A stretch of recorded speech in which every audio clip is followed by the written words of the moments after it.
दूरदर्शी निर्देशक श्री कशिश त्यागी जी। कशिश जी केवल एक रचनात्मक कहानीकार नहीं, बल्कि वे प्राचीन संस्कृति के ज्ञान को आधुनिक पीढ़ी की चुनौतियों और सवालों से जोड़ने में विश्वास रखती है। तो चलिए तालियों के साथ स्वागत करते हैं कशिश त्यागी जी का।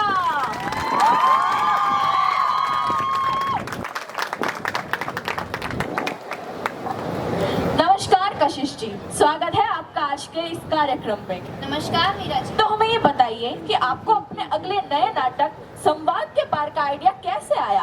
आजकल लोग छोटी छोटी बातों पर लड़ रहे हैं और असली सवाल पूछना भूल गए हैं। भाई भाई, माता पिता, पति पत्नी, दोस्त दोस्त, सब अपने अपने अहंकार में अटके हुए हैं। ये लोग अपनी निजी जिंदगी के काफी सवाल पूछते ही नहीं और ना ही उनका जवाब जानना चाहते हैं। आज लोगों का भरोसा तो किराने के दुकान में 5 रुपए में भाव से बिकता दिखता है। आजकल लोग सिर्फ पैसे और रुतबे के लिए जीते हैं, ना कि किसी की मदद या सुखी जीवन जीने के लिए।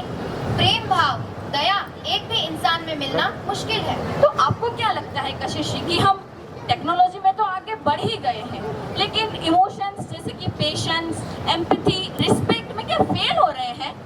हाँ, और सबसे बुरा तो ये है कि हम हमारी कहानियाँ भूल गए हैं। वो कहानियाँ जो हमारी सांस्कृतिक रीढ़ हुआ। एग्जैक्टली, उन्हीं कहानियों में से ना ही सिर्फ मॉरल लेसन्स मिलते थे, बल्कि रियल लाइफ सॉल्यूशंस भी मिलते थे। लेकिन आज हम प्रॉब्लम सॉल्व करने के लिए एक रैंडम मोटिवेशनल रील देखते हैं। हाँ, और मैं तुम्हें एक बात बताऊं, जो विजडम हम 30 सेकंड की रील में ढूंढ रहे हैं, वो पहले से ही एक कहानी के संवाद में मौजूद है और उसमें जीवन के हर सवाल का जवाब भी मिल जाता है। ऐसी कौन सी कहानी है जो हमें नहीं पता? एक ऐसी कहानी जिसमें एक इंसान अपने परिवार को बचाने के लिए ज्ञान का इम्तिहान देता है और उस कहानी का प्रभाव आज भी उतना ही प्रभावशाली जितना 5000 साल पहले हुआ करता था। अच्छा, तो आप ये कह रही हैं कि अगर हम उस कहानी को सुने और समझे तो हम आज के दौर की परेशानियों और चुनौतियों के जवाब पा सकते हैं, या फिर अपना धैर्य, अपनी इंसानियत और अपना कल्चर वापस ला सकते हैं। हाँ, और शायद दिमाग भी। तो चलिए शुरू करते हैं एक ऐसी कहानी जो हमारे सवालों का जवाब देती है। और याद रखिए, ये कहानी सिर्फ आपको एंटरटेन नहीं करेगी, बल्कि सोचने पर भी मजबूर करेगी। हर सवाल का असली जवाब मंच पर।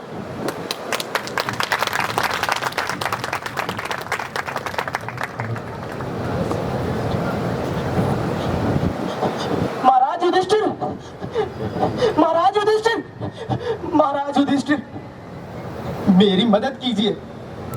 मैंने अपनी अरड़ी और मंथन काष्ठ एक पेड़ की डाल पर टांग कर रखा था। अचानक वहां एक हिरन आया और अपने शरीर को उस पेड़ से रगड़ने लगा। लेकिन दुर्भाग्य से मेरी अरड़ी और मंथन काष्ठ उसके सींग में फंस गया। इससे पहले मैं कुछ कर पाता, वो हिरन आश्रम से चौकड़ी भरता भाग दौड़ा। अगर मेरी अरड़ी और मंथन काष्ठ मुझे नहीं मिला तो मैं अग्निहोत्र नहीं कर पाऊंगा। इसलिए वीर पांडवों, मेरी आपसे हाथ जोड़ के विनती है कि उस हिरन के पैरों के निशान देखते जाइए और मेरी अरड़ी और मंथन काष्ठ मुझे वापस ला दीजिए, वापस ला दीजिए।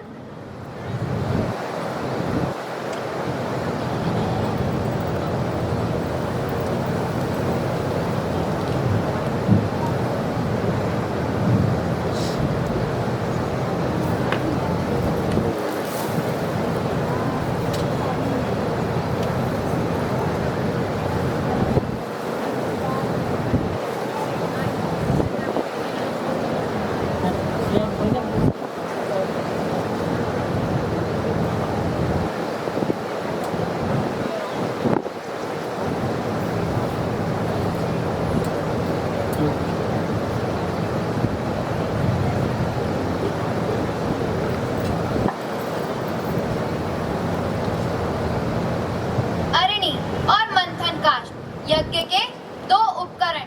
मंथन काष्ठ को अरड़ी में दही की तरह बिलोने पर लकड़ी के घर्षण से अग्नि उत्पन्न होती है।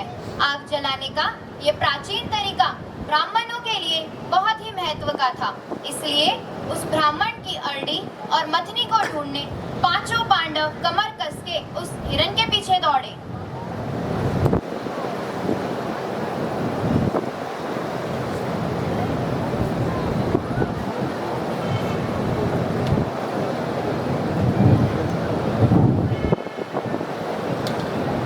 घोर प्रयत्न करने पर भी वो हिरण उनके हाथ ना लगा और थक हार कर भूखे प्यासे पांडव घने वन में एक पेड़ के नीचे आकर बैठ गए।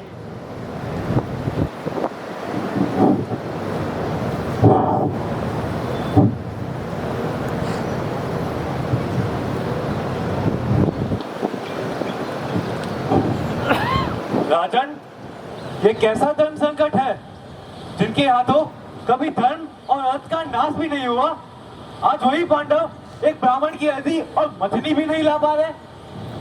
नकुल, पहले किए हुए पाप और पुण्य दुख और सुख के रूप में सामने आते हैं। यदि मैंने दुशासन का उसी समय वध कर दिया होता जब वो द्रौपदी को दासी की भांति बलपूर्वक खींचकर बड़ी सभा में लेकर आए थे, तो आज हम इस धर्म संकट में नहीं पड़े होते। राजन, हड्डियों को भी चीर कर रख देने वाले कर्ण के कड़वे वचनों को भी सुनकर हम चुप रहे, इसलिए आज हम इस धर्म संकट में पड़े। जब शकुनी ने आपको जीत लिया, अगर उसी समय मैंने उसे मार डाला होता तो आज हम इस धर्म संकट में नहीं पड़े होते। ये समय आक्रोश व्यक्त करने का नहीं है। नकुल, तुम पेड़ पर चढ़कर चारों ओर देखो, शायद तुम्हें कहीं जल दिखाई दे। प्यास से हम सबका बहुत बुरा हाल। जी ब्रदर।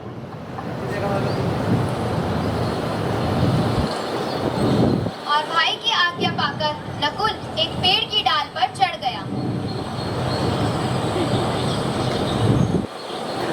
भैया, मैं दूर बहुत से ऐसे वृक्ष देख रहा हूँ जो सिर्फ जल के पास ही पाए जाते हैं और वहीं से सांसों पक्षी की आवाज भी सुनाई दे रही है। बिछड़ना आसपास कोई सरोवर है तो दौड़ कर जाओ और कुछ तर्क के समय पानी भर कर ले आओ। हाथों में तरकश लिए नकुल भागता हुआ दूर एक सरोवर पर पहुंचा।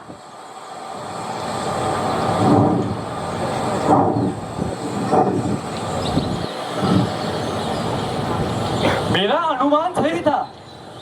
पहले मैं थोड़ा पानी पी लूं, फिर तरकसों में भर के पानी ले जाता हूँ।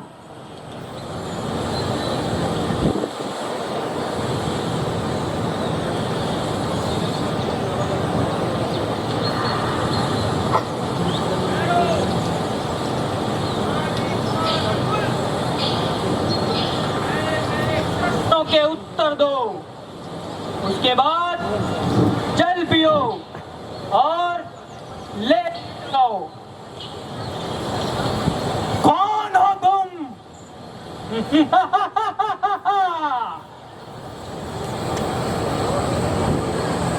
मैं इस जल का स्वामी हूँ। यदि तुमने मेरे प्रश्नों का उत्तर दिए बिना जल पीने का साहस किया तो तुम तत्काल मृत्यु को प्राप्त हो जाओगे।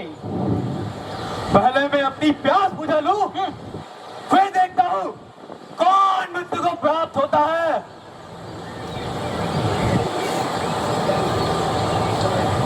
सावधान नकुल।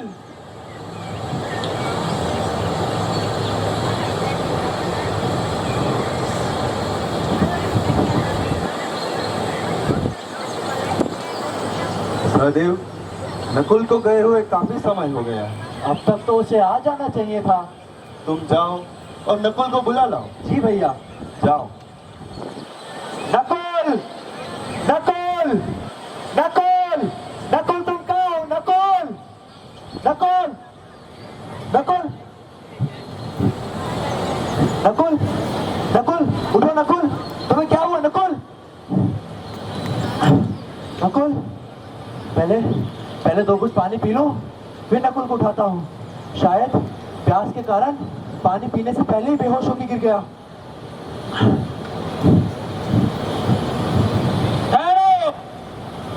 यदि तुमने मेरे प्रश्नों के उत्तर दिए बिना जल पीने का साहस किया तो तुम तत्काल मृत्यु को प्राप्त प्राप्त हो जाओगे। तो तुमने मेरे भाई को मारा है? उत्तर ना मिले तो प्रश्न हत्या करते हैं सहदेव। मृत और अमृत के बीच प्रश्नों की चुनौतियां खड़ी है। मेरे प्रश्नों के उत्तर दो तो तुम मृत्यु को पार कर जाओगे। मैं नहीं जानता तुम कौन हो बहरूपिये, लेकिन पहले मैं अपनी प्यास बुझा लूं, फिर तुम्हारी चुनौती स्वीकार करता हूं। सावधान सहदेव, समय किसी की प्रतीक्षा नहीं करता।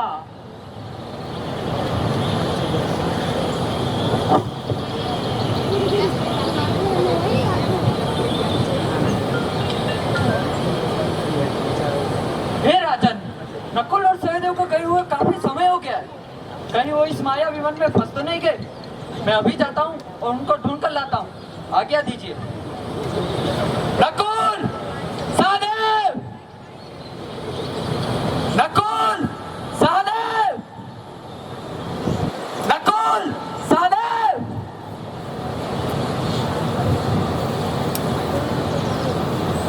नकुल, सहदेव, नकुल, ये तुम दोनों को क्या हुआ?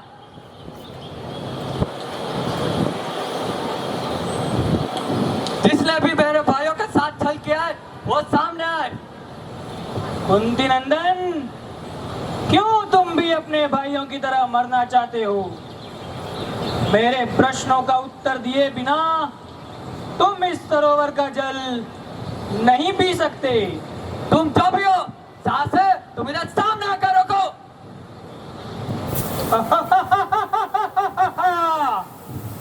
शब्द पर बाण चलाने वाला मुझे सामने आने की चुनौती दे रहा है।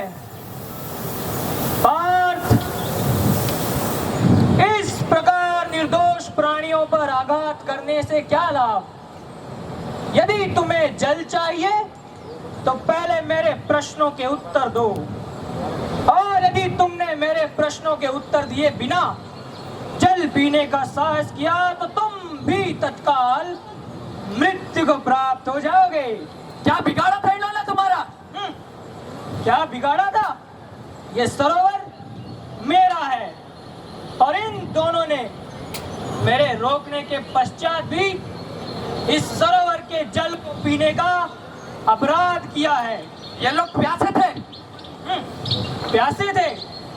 प्यासे होने का अर्थ ये नहीं कि तुम दूसरों के जल को छीन लेने के अधिकारी हो गए। यदि तुम्हें जल चाहिए तो पहले मेरे प्रश्नों के उत्तर दो, नहीं तो तुम्हारी भी यही दशा होगी जो तुम्हारे इन दोनों भाइयों की हुई है। जल और पवन पर हर प्राणी का अधिकार होता है, इसलिए इस सरोवर पर मैं तुम्हारा अधिकार स्वीकार नहीं करूंगा। और तुम्हारे प्रश्नों के उत्तर दिए बिना ही स्वयं जल भी पीऊंगा और साथ भी ले जाऊंगा। ठहरो मायावी, पहले मैं अपनी प्यास बुझा लूं, फिर तुम्हें देखता हूँ। तुम जल नहीं पी सकते अर्जुन। मैं फिर कहता हूँ, द्रोण शिष्य अर्जुन रुक जाओ। मेरे प्रश्नों का उत्तर दिए बिना तुम इस सरोवर का जल नहीं पी सकते।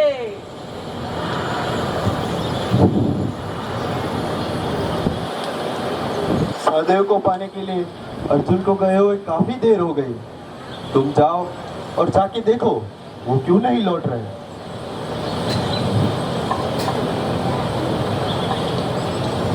और कुछ देर बाद भीम भी अमित तेजस्वी यक्ष के सामने खड़ा था।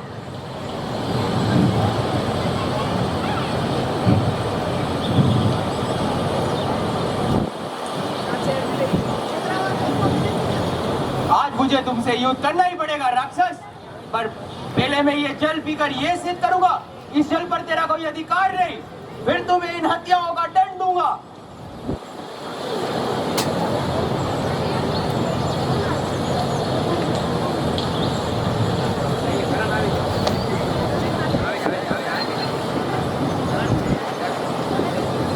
और कुछ देर बाद महाबाहु पुरुष रत्न महाराज युधिष्ठिर ने उस भयावह जंगल में प्रवेश किया जहां मनुष्य की ध्वनि भी सुनाई नहीं पड़ती थी।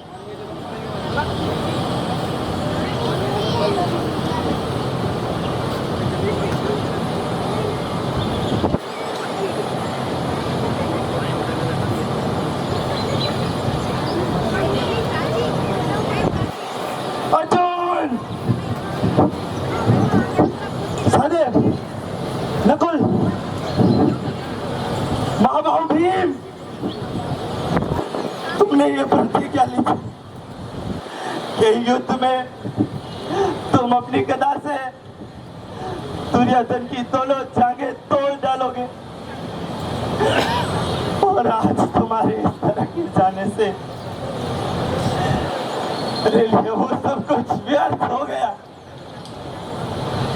सामान्य मनुष्य की बातें और प्रतिज्ञाएं तो झूठी हो सकती है, पर मैंने जो तुम्हारे बारे में महान भविष्यवाणियां सुनी थी वो झूठी कैसे हो सकती है?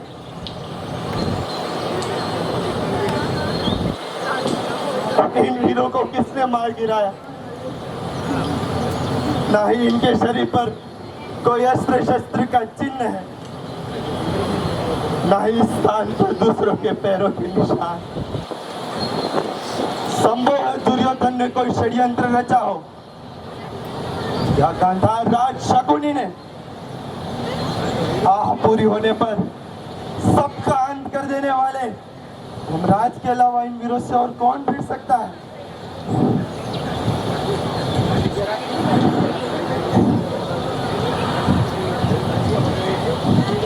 पहले थोड़ा जल पी लेता हूँ, उसके बाद इन रहस्यों को सुलझाने की कोशिश करूंगा। महाराज युधिष्ठिर, मैंने ही तुम्हारे चारों भाइयों को यमलोक भेजा है। यदि तुमने मेरे प्रश्नों के उत्तर दिए बिना जल पीने का साहस किया तो तुम यमलोक के 5वें अतिथि होंगे। बड़े बड़े युद्धों में जिन वीरों को देवता, गांधर्व, असुर और राक्षस भी नहीं जीत सके, ऐसे वीरों को धराशायी करने वाले आप कौन? आप कृपया मुझे ये बताइए कि आप रुद्र, वासु, अच्छा मारुत आदि प्रधान देवता में से कौन है? मैं यक्ष हूँ। राजन, मैंने तुम्हारे भाइयों को बार बार रोका, परंतु वे न माने और मृत्यु को प्राप्त हुए। यदि तुम्हें भी जल पीना या ले जाना हो तो पहले मेरे प्रश्नों के उत्तर दो। जी, प्रयास करूंगा।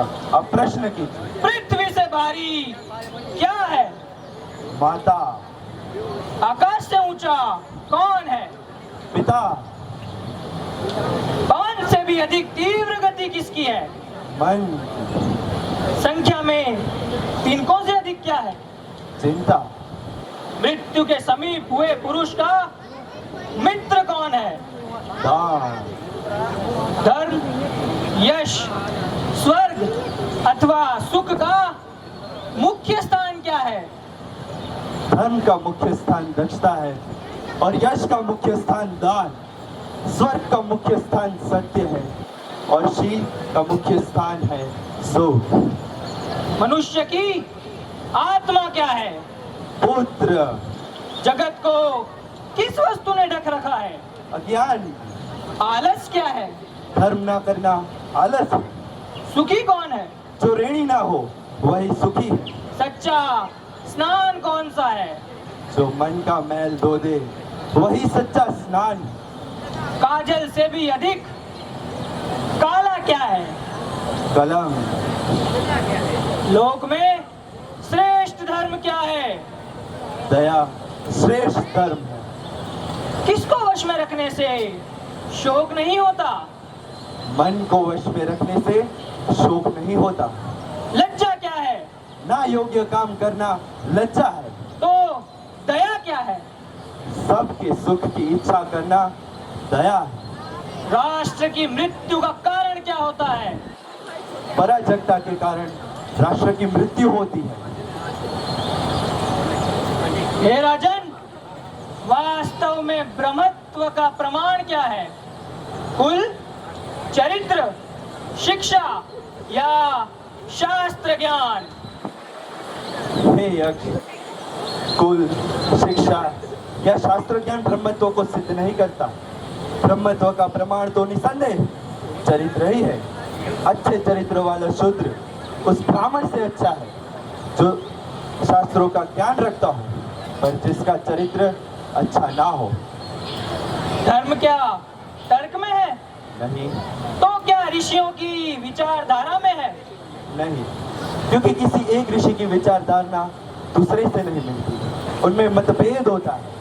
किसी ऋषि के पास संपूर्ण सत्य नहीं। तो धर्म का संपूर्ण सत्य कहाँ है? व्यक्ति की हृदय की गुफा में। और सबसे बड़ा आश्चर्य क्या है? सबसे बड़ा आश्चर्य तो ये है कि हर व्यक्ति ये जानता है कि मृत्यु जीवन का अंतिम सत्य है, फिर भी यही सोचता है कि कदाचित मृत्यु उसका अंतिम सत्य नहीं। हे कुंती नंदन, तुमने मेरे सारे प्रश्नों के ठीक उत्तर दिए, इसलिए इन चारों में से जिस एक को चाहो वो जीवित हो जाएगा।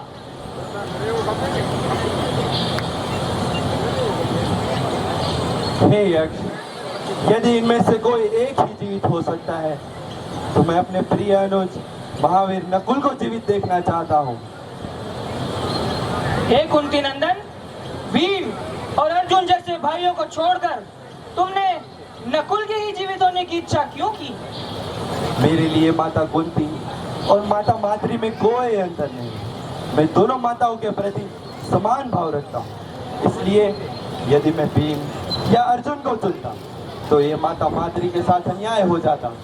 अब माता कुंती के तीनों पुत्र भीम, अर्जुन और मैं, जिसमें से मैं तो जीवित हुई, इसलिए मैं माता माद्री के भी एक पुत्र को जीवित देखना चाहता हूँ कि कहीं माता माद्री को ये ना लगे कि उनके साथ अन्याय हुआ। इसलिए यदि इनमें से कोई एक ही जीवित हो सकता है तो मैं अपने प्रिय नकुल को जीवित देखना चाहता हूँ। और मैं यदि ये कहता कि तुम्हारे दो भाई जीवित हो सकते हैं तो तुम किन का नाम लेते? हे यक्ष, तब दूसरा नाम मैं सहदेव का लेता, क्योंकि वो भीम और अर्जुन दोनों से ही छोटा है। भरत श्रेष्ठ, तुम्हारे इस वाक्य ने मुझे अति प्रसन्न किया है। तुम भारत वंश का गौरव हो। तुमने अर्थ और काम से भी अधिक दया और क्षमता का आदर किया है, इसलिए तुम्हें तुम्हारे सारे भाई जीवित मिलेंगे।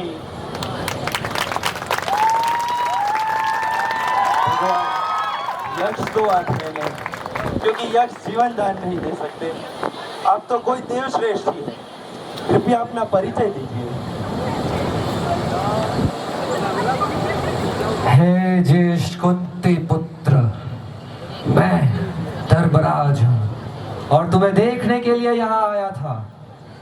हे भारत श्रेष्ठ, ये देखकर मैं अति प्रसन्न हुआ कि शाम, दाम, उपरति, तिक्तिषा और समाधान, इन पांचों साधनों पर तुम्हारी प्रीति है तथा भूख, प्यास, शोक, मोह और जरा हुआ मृत्यु, इन 6 दोषों को तुमने जीत लिया है। तुम्हारा मंगल हो।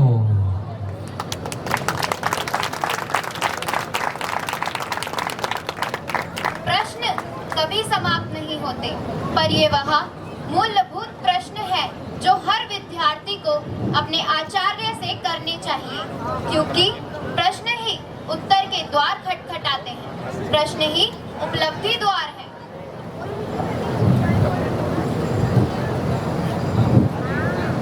राजन, यहाँ क्या हुआ था? ये सब बातें छोड़ो, वह ब्राह्मण अपनी अरडी और मथनी की प्रतीक्षा कर रहा होगा। चलो चलते हैं। अपने ही भाइयों को ढूंढने आए और जल पीने आए युधिष्ठिर ने एक एक करके यक्ष के सारे प्रश्नों के उत्तर दे दिए। यक्ष को अपने प्रश्नों का उत्तर, पांडवों को जल और ब्राह्मण को अपना अरडी और मंथन काष्ठ वापस मिल गया और आप सभी को आज के सवालों के जवाब।